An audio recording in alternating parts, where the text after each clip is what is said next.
There came a man who was sent from God. This is verse 6. His name was John.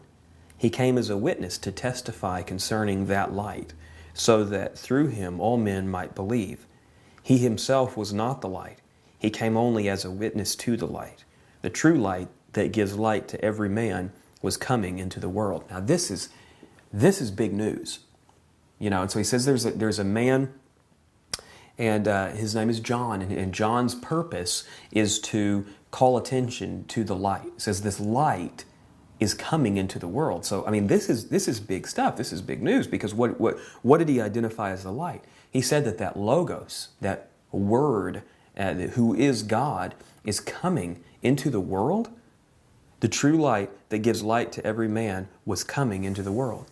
And so this is a big deal, that the light, who we sort of think of as disconnected and uninvolved in the world's affairs, it says is coming into the world. Well, let's read on. Verse 10. He was in the world, and though the world has made... Let me read that again. He was in the world, and though the world was made through him, the world did not recognize him. So it kind of goes back to that same idea of the light, that the light and the darkness. The darkness doesn't understand. And now it says that the light came into the world, but the world didn't recognize him. He came to that which was his own, but his own did not receive him. Yet to all who received him, to those who believed in his name, he gave the right to become children of God. Now here's what's interesting is this Logos, this Word, this God, in this section is starting to morph from being this outside force to using personal terminology. It starts to call him a he. He came, they didn't understand him. So at first they were saying he didn't understand the light, which seems to be a thing, an inanimate object, in some way. Well, not an object, but an inanimate energy. But now it's describing him with human characteristics. But it says, yet to all who received him, to those who believed in his name, he gave the right to become children of God. Children born not of natural descent, nor of human decision, or of husband's will, but born of God. Oh, man, this is interesting. So we sort of morph from being this inanimate energy into, not inanimate energy, this sort of disconnected energy, this Logos, this light, we morph into it being personal. But then it says that for those who believe in his name,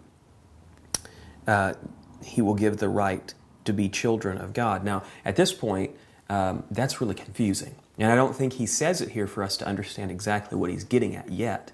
I think this is, he's kind of giving a prelude to what the rest of the book is going to teach.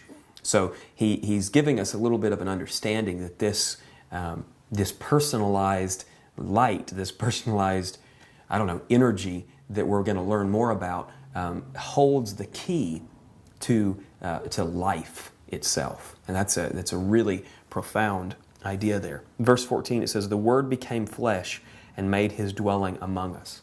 Wow, okay, so we start out with this sort of disconnected, intelligent force that animates the universe. We find out that this force and God are one and the same. Then this God comes to earth, and he is the, I guess you'd say metaphorical light of the world. The world doesn't recognize him.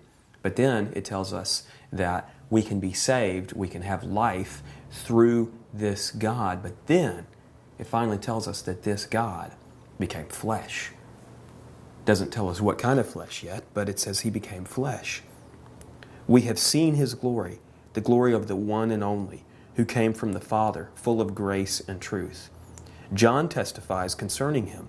He cries out, saying, this was he whom I said, he was to come after me. He has surpassed me, because he was before me. Wow. Okay, so John, not the same John that wrote this book, but John,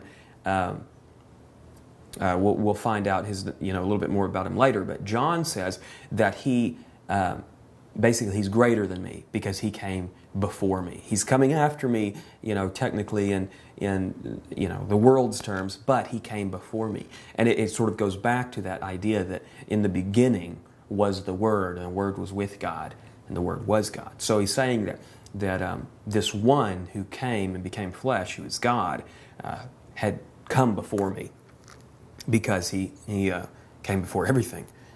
For the law was given through Moses. Grace and truth came through Jesus Christ.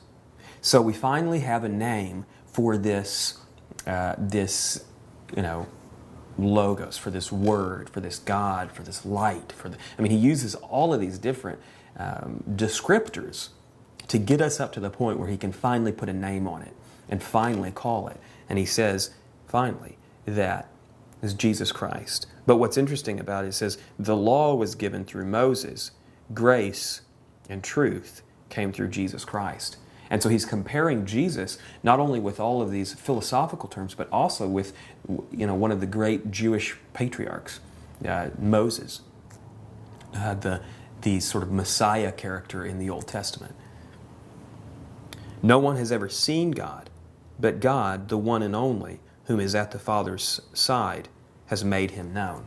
So finally, the bookend for this section is that Jesus, this this word, this logos, this being that we're finding out is equal to God and is God and was with God in the beginning and created the universe and is light that the world didn't recognize and has the power to save and give life. He says that